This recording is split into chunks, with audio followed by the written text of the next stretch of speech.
নেপালের হোটেলে ৩ দিনের বন্দি দশার পর দেশে ফিরলেন বাংলাদেশ জাতীয় ফুটবল দলের খেলোয়াড়রা।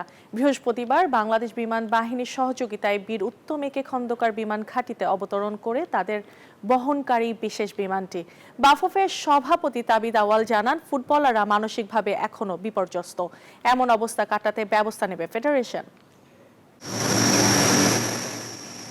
অবশেষে সব অনিশ্চয়তার শঙ্কা কাটিয়ে দেশে ফিরলেন বাংলাদেশ জাতীয় ফুটবল দলের খেলোয়াড়রা। বৃহস্পতিবার বিকাল 4:40 বিমান বাহিনীর বীর উত্তম একে খন্দকার বিমান ঘাঁটিতে বাংলাদেশ দলকে বহনকারী বিমান বাহিনীর বিশেষ বিমানটি এসে পৌঁছায়। নেপালের বিপক্ষে প্রথম ম্যাচে গোলশূন্য ড্র হওয়ার পর দ্বিতীয় ম্যাচের আগেই দেশটিতে শুরু হয় বিক্ষোভ। পদত্যাগ করেন নেপালের প্রধানমন্ত্রী কেপি শর্মা ওলি। বন্ধ করে দেয়া হয় ত্রিভুবন আন্তর্জাতিক বিমানবন্দর। এরপর থেকেই হোটেলে বন্দি থাকতে হয়েছে খেলোয়াড়দের। তাদের উদ্ধার করে আনতে বাংলাদেশ ফুটবল ফেডারেশন ও যুব ও ক্রীড়া মন্ত্রণালয়ের মাধ্যমে সশস্ত্র বাহিনীকে অনুরোধ জানানো হয়। এরপর বাংলাদেশ বিমান বাহিনীর একটি পরিবহন বিমানের মাধ্যমে দেশে ফিরিয়ে আনা হয় জাতীয় দলের খেলোয়াড়দের।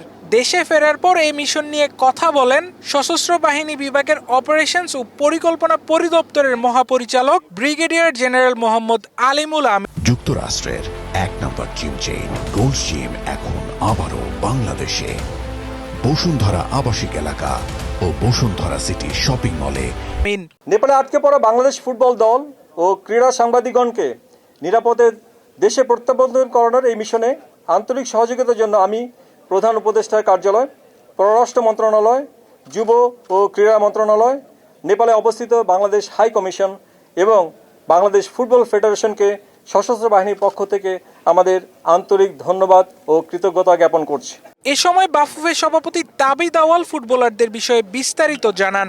বলেন, খেলোয়াড়রা মানসিকভাবে বিপর্যস্ত, তাদের নিয়ে আলাদাভাবে কাজ করবে ফুটবল ফেডারেশন। মেন্টাল কোচিং অথবা সাইকোলজিক্যাল সাপোর্ট দিব, যাদের যাদের লাগে তারা অবশ্যই পাবে, আর যাদের লাগে না তাদেরকে আমরা অ্যাসেসমেন্ট তাও করব ফর দেয়ার সাইকোলজিক্যাল ওয়েলবিইং। সেই সঙ্গে বাফুফে বস ধন্যবাদ জানান ফুটবলারদের ফিরিয়ে আনার সঙ্গে সংশ্লিষ্ট সবাইকে।